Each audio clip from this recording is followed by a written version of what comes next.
কংগ্ৰেছ গ্ৰাছৰুটত নাই বুলি ক'লেও ভুল নহয়। কংগ্ৰেছ কিছু নিৰ্দিষ্ট বিশিষ্ট কিছু অঞ্চলত এতিয়া কংগ্ৰেছক দেখা পাব। আপুনি বিটিআৰত কংগ্ৰেছৰ পতাকাখন উৰি থকা দেখা পায় নেকি আজিৰ দিনত কাৰোবাৰ ঘৰত? এনেকুৱা অসমৰ বিভিন্ন অঞ্চলত হৈ আছে।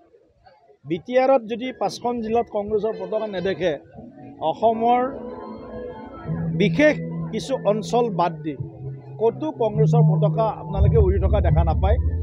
ভোটৰ সময়ত তেওঁলোকে বিভিন্ন ধৰণে বিভ্ৰান্ত কৰি ৰাইজক কংগ্ৰেছমুখী কৰিব চেষ্টা কৰে আৰু বিশেষভাৱে তেওঁলোকে এটা সম্প্ৰদায়ক ভোট বেংক হিচাপে লৈ আছিল ইমান বছৰ আৰু ভোট বেংক হিচাপে ব্যৱহাৰ কৰে। তুষ্টিকৰণৰ চৰম পন্থা অৱলম্বন কৰে, বিভ্ৰান্ত কৰে। মছজিদত নামাজ বন্ধ হৈ যাব, অমুক বন্ধ হৈ যাব, আমাৰ অধিকাৰ আমাৰ আনকি কবৰস্থানো কাঢ়ি ল'ব বুলি এই ধৰণৰ কথাবিলাক কয়। মই এটা কথা আপোনাক অনুৰোধ কৰিম, এই বিষয়টো আপোনালোকে আজি অকণমান বিষয়টো প্ৰকাশ কৰিবলৈ অনুৰোধ জনাইছোঁ। 1937ত নেশ্যনেল হেৰাল্ড নামেৰে যি অনুষ্ঠান হৈছিল, যি পত্ৰিকা প্ৰকাশ হৈছিল, সেই নেশ্যনেল হেৰাল্ড ক্ষেত্ৰত ইডিয়ে এনফৰ্চমেণ্ট ডিৰেক্টৰেটে গান্ধী পৰিয়াল আৰু 5টা কোম্পানীলৈ চমন জাৰি কৰিছে আৰু তেওঁলোকৰ সন্দৰ্ভত বিভিন্ন ধৰণৰ তেওঁলোকৰ ওপৰত কেছ ৰেজিষ্টাৰ্ড হৈছে। গান্ধী পৰিয়ালৰ সদস্য ৰাহুল গান্ধী আৰু মেডাম ছোনিয়া গান্ধী তেওঁলোক এতিয়া বেইলত আছে, জেইলত যোৱা নাই কিন্তু বেইলত আছে। তেওঁলোকৰ বিৰুদ্ধে ইডিৰ যিটো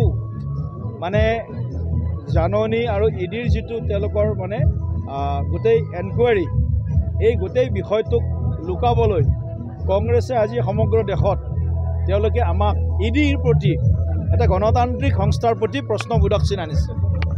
গতিকে যিটো প্ৰপাৰ্টিৰ মূল্য হয়তো 1 লাখ টকা আৰু কংগ্ৰেছ দলে সেই গোটেই প্ৰপাৰ্টিটোক হয়তো 5% বা 4%ত তেওঁলোকে নিজৰ প্ৰপাৰ্টি কৰি লোৱাৰ বাবে তেওঁলোকৰ যিটো চেষ্টা চলিছিল, তেওঁলোকৰ নামত এই নেশ্যনেল হেৰাল্ডৰ যিটো ইকুইটি তেওঁলোকৰ নামত যিটো কৰিছিল। গতিকে এই গোটেই কথাবিলাক দেশৰ ৰাইজে এতিয়া বুজিছে, জানিছে। গতিকে কংগ্ৰেছ দলৰ যি পৰিচালনা কৰা যিটো পৰিয়াল, কংগ্ৰেছ দল এটা পৰিয়াল। এতিয়া এই পৰিয়ালটোৰ ওপৰত যেতিয়া তেওঁলোকৰ বিৰুদ্ধে ভয়াৱহ এই ধৰণৰ দেশৰ সম্পদ লুণ্ঠন লুটৰাজৰ যিটো ঘটনা পোহৰলৈ আহিছে, তাৰ কাৰণে মই কংগ্ৰেছ দলৰ প্ৰধান নেত্ৰী ছোনিয়া গান্ধী ডাঙৰীয়ানী, ৰাহুল গান্ধী ডাঙৰীয়া, এই কেইজন নেতা যি বেলত আছে আৰু আজি কংগ্ৰেছ দলে ওলোটাকৈ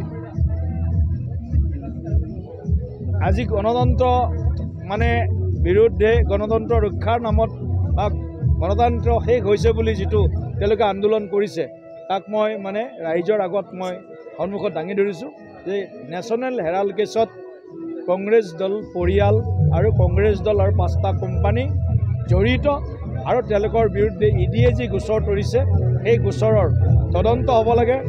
আৰু মই এটা কথা ক'ব বিচাৰিম, গৌৰৱ গগৈ ডাঙৰীয়া গান্ধী পৰিয়ালৰ খুব ঘনিষ্ঠ। গৌৰৱ গগৈ ডাঙৰীয়া এই সন্দৰ্ভত তেওঁ স্থিতি স্পষ্ট কৰিব। নেশ্যনেল হেৰাল্ড এইটো দেশৰ সম্পত্তি, ৰাষ্ট্ৰৰ সম্পত্তি। ৰাষ্ট্ৰৰ সম্পত্তি কেনেকৈ গান্ধী পৰিয়াল সম্পত্তি হ'ল? গান্ধী পৰিয়াল হাতলৈ কেনেকৈ হস্তান্তৰ হ'ল? তাৰ শ্বেয়াৰ ইকুইটি কেনেকৈ হস্তান্তৰ হ'ল? এই বিষয়ত গৌৰৱ গগৈ আৰু যদি সাহস আছে ভূপেন বৰা ডাঙৰীয়াই উত্তৰ দিব লাগে। গতিকে কংগ্ৰেছ দলৰ যি লুটৰাজ দেশৰ সম্পদৰ ওপৰত, সেয়া বিজেপি চৰকাৰে বন্ধ কৰিবৰ কাৰণে চেষ্টা চলাইছে আৰু আমি বন্ধ কৰিয়ে এৰিম। অত্যন্ত খুব আন্তৰিকতাৰে ভাৰত ভূটান সীমান্তৰ এই অঞ্চলত আজি ৰংজালী বৈশাগু ৰঙালী বিহু উদযাপন কৰিছে। আজি আমিও এই উদযাপনত অংশগ্ৰহণ কৰি অত্যন্ত আনন্দিত অনুভৱ কৰিছোঁ।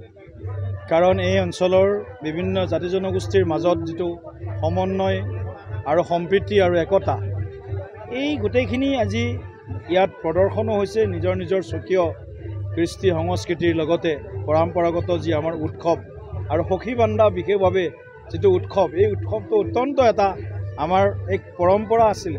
গতিকে এই পৰম্পৰাবিলাক ইয়াত বৰ্তমান হৈ আছে।